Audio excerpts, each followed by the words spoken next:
YouTube channel lifestyle of ಮೇಘನ. ಇವತ್ತಿನ ದಿನ ನನ್ನ 21 ಡೇಸ್ ವೆಯ್ಟ್ ಲಾಸ್ ಚಾಲೆಂಜ್ನ 11th ಡೇ ಆಗಿರುತ್ತೆ.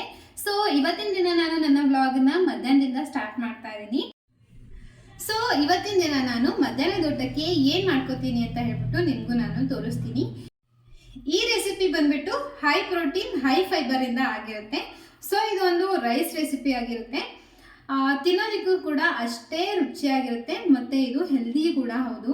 ಇದು ನಿಮಗೆ ಫರ್ಟಿಲಿಟಿಗೂ ಕೂಡ ತುಂಬಾ ಇಂಪಾರ್ಟೆಂಟ್ ಆಗಿರುತ್ತೆ. ಸೊ ಏನು ಮಾಡ್ತಾ ಇದ್ದೀನಿ ಅಂತ ಹೇಳ್ಬಿಟ್ಟು ತೋರಿಸ್ತೀನಿ, ಬನ್ನಿ ನೋಡ್ಕೊಂಬರೋಣ. ಸೊ ಇವಾಗ ನೋಡ್ತಿದ್ದೀರಾ ಅಲ್ವಾ, ನಾನು ಇವತ್ತಿನ ಮಧ್ಯಾಹ್ನಕ್ಕೆ ಹುರುಳಿಕಾಳಿಂದ ಯಾವ ರೀತಿ ನಾನು ರೈಸ್ ಬಾತನ್ನು ಮಾಡ್ಕೊತೀನಿ ಅಂತ ಈ ವಿಡಿಯೋನಲ್ಲಿ ನಾನು ತೋರಿಸ್ತಾ ಇದ್ದೀನಿ. ಇದಕ್ಕೆ ಬೇಕಾಗಿರೋ ರೀತಿಯಲ್ಲಿ ನಾನು 1 ಬಟ್ಲು ಹುರುಳಿಕಾಳನ್ನು ನಾನು ಮೊಳಕೆ ಕಟ್ಬಿಟ್ಟು ಇಟ್ಕೊಂಡಿದ್ದೀನಿ. ಅದ್ರ ಜೊತೆಗೆ ನಾನು ನಾರ್ಮಲಾಗಿ ಟೊಮೆಟೊ, ಈರುಳ್ಳಿ ಮತ್ತು ಬೇಕಾಗಿರೋಂಥ ತರಕಾರಿನ ಕೂಡ ಹಾಕ್ಕೊಂಡಿದ್ದೀನಿ. ನೀವು ಇನ್ನೂ ಬೇಕಂದರೆ ಬೇರೆ ಇನ್ಯಾವುದಾದ್ರು ತರಕಾರಿ ಇತ್ತಂದರೆ ನೀವು ಅದನ್ನು ಕೂಡ ಹಾಕೋಬೋದು. ಇಲ್ಲ ಅಂತಂದರೆ ಪರವಾಗಿಲ್ಲ, ಟೊಮೆಟೊ ಈರುಳ್ಳಿ ಮಾತ್ರನೇ ಹಾಕ್ಕೊಳ್ಳಿ, ಪರವಾಗಿಲ್ಲ. ಸೊ ಇವಾಗ ನಾನು ಕುಕ್ಕರ್ನ ಇಟ್ಕೊತಾ ಇದ್ದೀನಿ ಒಲೆ ಮೇಲೆ.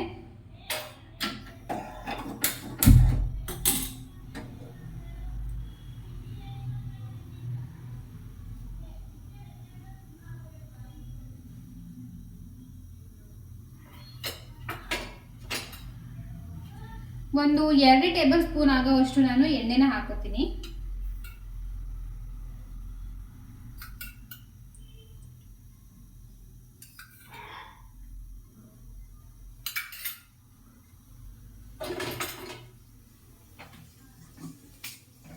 ಇದಕ್ಕೆ ನಾನು ನಾರ್ಮಲ್ ಆಗಿ ಸಾಸಿವೆ ಜೀರಿಗೆ ಹಾಕೋತಾ ಇದ್ದೀನಿ. ನಾರ್ಮಲ್ ಒಗ್ಗರಣೆ ಮಾಡ್ಕೋತೀವಲ್ವಾ, ಅದೇ ರೀತಿನೇ ಇದನ್ನು ಮಾಡ್ಕೋಬೇಕು. ಮೊದಲು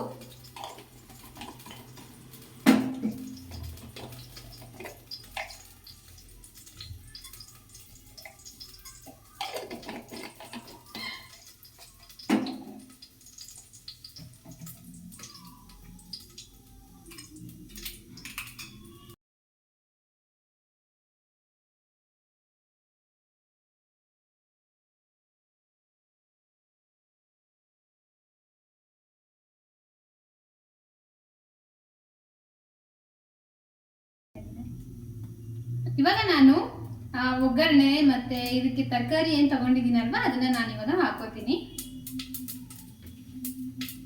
ಮೊದಲು ಈರುಳ್ಳಿ ಹಾಕೋತೀನಿ.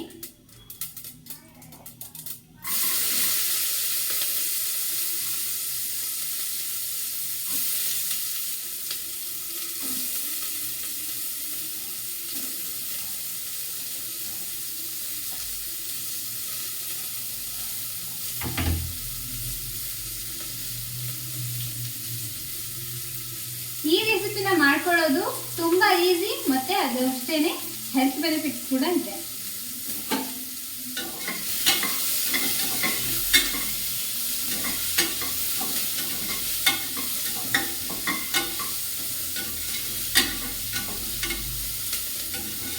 ಹಾಗೆಯೇ ನನ್ನ ಜೊತೆ ಯಾರೆಲ್ಲ ವೆಯ್ಟ್ ಲಾಸ್ ಜರ್ನಿನಲ್ಲಿದ್ದೀರಾ, ನೀವು ಕೂಡ ನಿಮ್ಮ ಎಕ್ಸ್ಪೀರಿಯನ್ಸ್ ಮತ್ತು ನಿಮ್ಮ ಒಂದು ವೇಟನ್ನ ನನ್ನ ಜೊತೆ ಶೇರ್ ಮಾಡ್ಕೊಬೋದು ಕಮೆಂಟ್ನಲ್ಲಿ.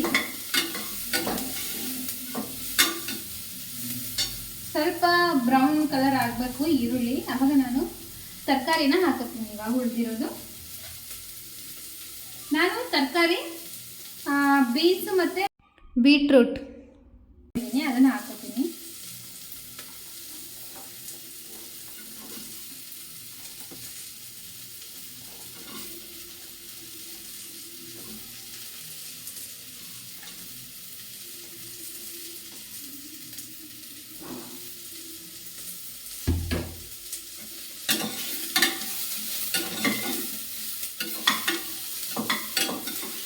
ಇದಕ್ಕೆ ನಾನಿಲ್ಲಿ ಯಾವುದೇ ರೀತಿ ಮಸಾಲೆನ ಯೂಸ್ ಮಾಡ್ಕೊತಾ ಇಲ್ಲ, ಹಾಗೆಯೇ ರೈಸ್ ಬಾತ್ ಥರ ಮಾಡ್ಕೊತಾ ಇದ್ದೀನಿ.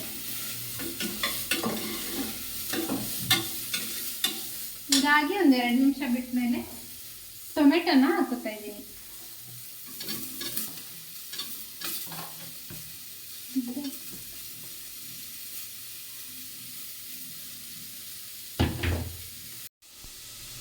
ಇವಾಗ ನಾನು ಎಲ್ಲ ತರಕಾರಿನ ಕೂಡ ಹಾಕೊಂಡಾಗಿದೆ. ಇವಾಗ ನನ್ನ ಮೇನ್ ಇಂಗ್ರೀಡಿಯೆಂಟು ಹುರುಳಿಕಾಳನ್ನ ಹಾಕೋತೀನಿ. ಸೊ ನೋಡಿ, ಈ ಹುರುಳಿಕಾಳನ್ನ ನಾನು ನೆನೆಸಿಟ್ಬಿಟ್ಟು ಇದರಲ್ಲಿ ಮೊಳಕೆ ಬರೆಸ್ಕೊಂಡಿದ್ದೀನಿ. ಈ ಥರದ್ದಾದರೆ ನಿಮಗೆ ಒಳ್ಳೆ ಪ್ರೋಟೀನು ಮತ್ತು ನ್ಯೂಟ್ರಿಯೆಂಟ್ಸ್ ಕೂಡ ಸಿಗುತ್ತೆ. ಸೊ ಇವಾಗ ಇದನ್ನು ಹಾಕೋತೀನಿ.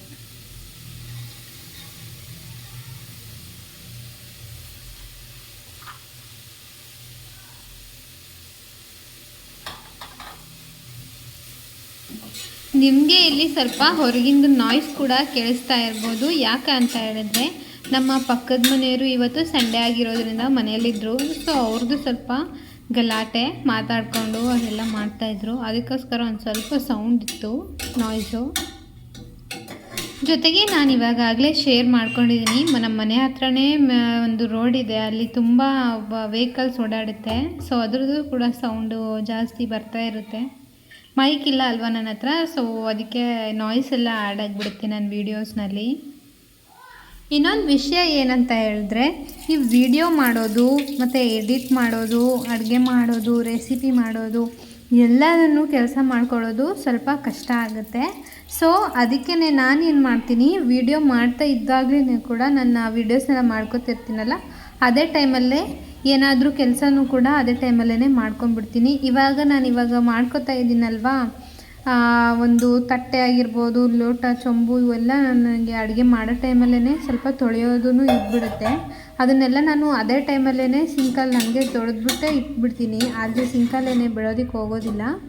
ಅದೊಂದು ನಾನು ಫಾಲೋ ಮಾಡ್ತೀನಿ. ಬಿಕಾಸ್ ನನಗೆ ಮತ್ತೆ ಅದನ್ನು ಮಾಡೋದಕ್ಕೆ ಟೈಮ್ ಕೂಡ ಸಿಗೋಲ್ಲ. ಆಮೇಲೆ ನಮ್ಮ ಮನೇಲಿ ಸಿಂಕ್ ಚಿಕ್ಕದಾಗಿರೋದ್ರಿಂದ ನನಗೆ ಅಲ್ಲಿ ಜಾಗನೂ ಸಾಕಾಗೋದಿಲ್ಲ.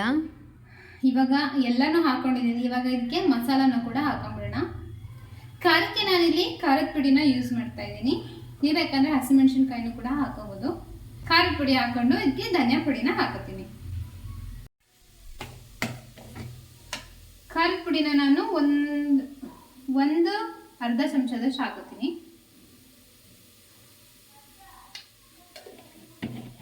ನಾನಿಲ್ಲಿ ಇದನ್ನ ಇಬ್ಬರಿಗೋಸ್ಕರ ಮಾಡ್ಕೊತಾ ಇದ್ದೀನಿ. ಸೊ ಅದಕ್ಕೆ ನಾನು ಕಡಿಮೆ ಹಾಕೋತಾ ಇದ್ದೀನಿ.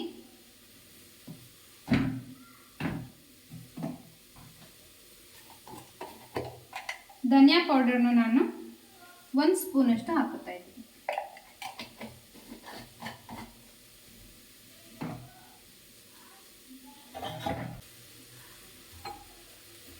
ಈ ಗ್ಲಾಸಲ್ಲಿ ನಾನು 3 ಗ್ಲಾಸ್ ನೀರು ಹಾಕೋತೀನಿ.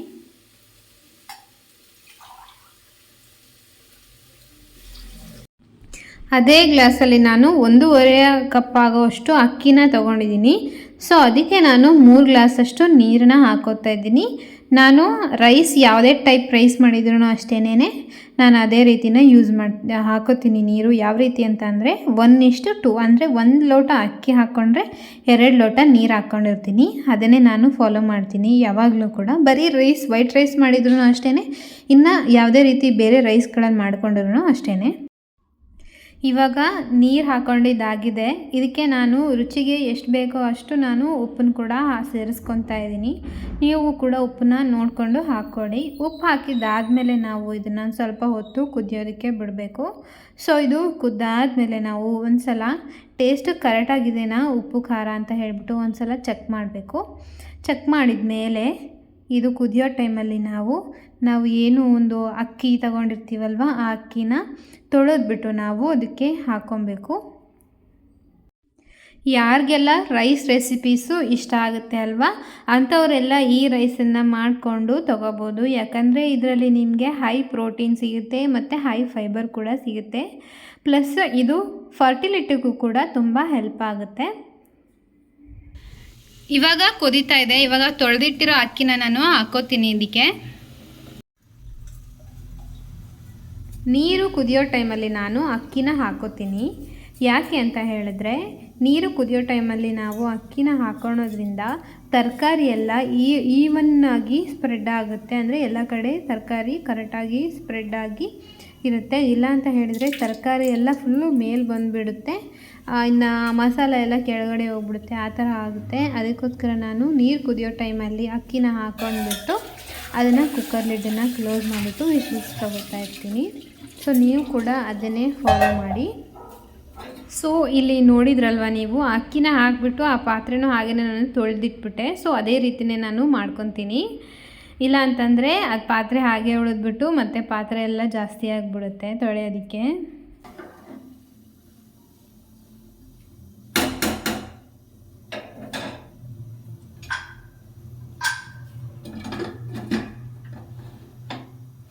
ಸೊ ವಿಷಲ್ಲು ಅಥವಾ 2 ವಿಷಲ್ ಬಂದ್ರೂ ಸಾಕು.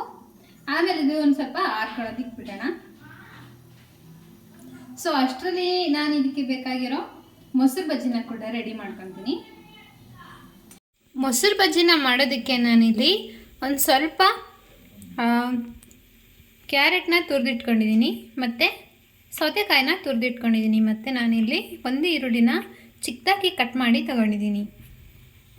ಈ ಮೊಸರನ್ನ ನಾನು ಸ್ವಲ್ಪ ಮಜ್ಜಿಗೆ ಥರ ಮಾಡ್ಕೊಂಡಿದ್ದೀನಿ, ಸ್ವಲ್ಪ ಬೀಟ್ ಮಾಡಿಕೊಂಡು. ಸೊ ಅದಕ್ಕೆ ನಾನಿವಾಗ ಹೆಚ್ಚಿದ ತರಕಾರಿನ ಏನಿತ್ತಲ್ಲ ಅದನ್ನು ಹಾಕೋತೀನಿ. ಇದಕ್ಕೆ ಉಪ್ಪು ಹಾಕ್ಕೊಂಬಿಟ್ಟು ನೀಟಾಗಿ ಕಲಿಸ್ಕೊಂಬಿಟ್ರೆ ಮೊಸರು ಬಜ್ಜಿ ರೆಡಿ ಆಗುತ್ತೆ. ಇವಾಗ ನಾನು ಕುಕ್ಕರ್ನ ಓಪನ್ ಮಾಡ್ಕೊತಾ ಇದ್ದೀನಿ. ಇದು ಆರಿದೆ ಇವಾಗ.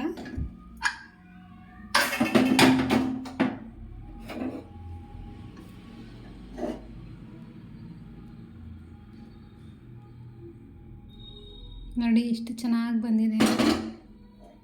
ಇದನ್ನು ನಾನು ಇವಾಗ ಸ್ವಲ್ಪ ಮಿಕ್ಸ್ ಮಾಡ್ಕೊತೀನಿ. ನೋಡಿ ಎಷ್ಟು ದುರುದುರಾಗಿ ಬಂದಿದೆ ಅಂತ.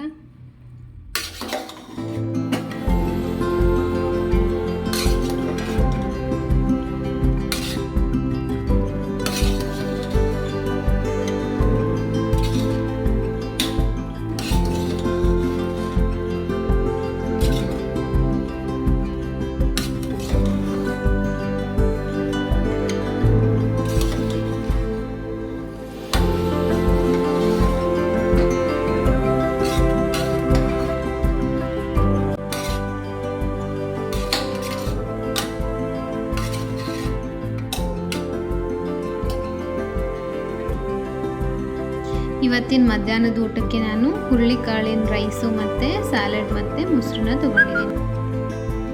ಸೊ ನೋಡಿದ್ರಲ್ವಾ, ಈ ರೀತಿ ನೀವು ಕೂಡ ಮನೆಯಲ್ಲಿ ಹೆಲ್ದಿಯಾಗಿ ಮತ್ತು ಈಸಿಯಾಗಿ ಮಾಡ್ಕೊಳ್ಳೋ ಅಂಥ ರೆಸಿಪಿನ ನಾನು ಡೈಲಿ ಪೋಸ್ಟ್ ಮಾಡ್ತಾ ಇರ್ತೀನಿ. ಹಾಗೆಯೇ ನಾನು ಇವತ್ತಿನ ರಾತ್ರಿಗೆ ರಾಗಿ ಗಂಜಿನ ತಗೊಂಡಿದ್ದೀನಿ. ಅದೇ ರೀತಿ ನಾನು ಈ ವಿಡಿಯೋನು ಕೂಡ ಇಲ್ಲೇ ಎಂಡ್ ಮಾಡ್ತಾ ಇದ್ದೀನಿ.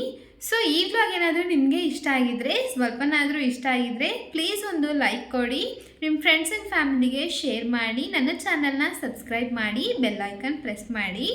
ಮತ್ತೊಂದು ವಿಡಿಯೋನಿಗೆ ಮತ್ತೆ ಸಿಗ್ತೀನಿ. ಅಲ್ಲಿವರೆಗೂ ಕೀಪ್ ವಾಚಿಂಗ್.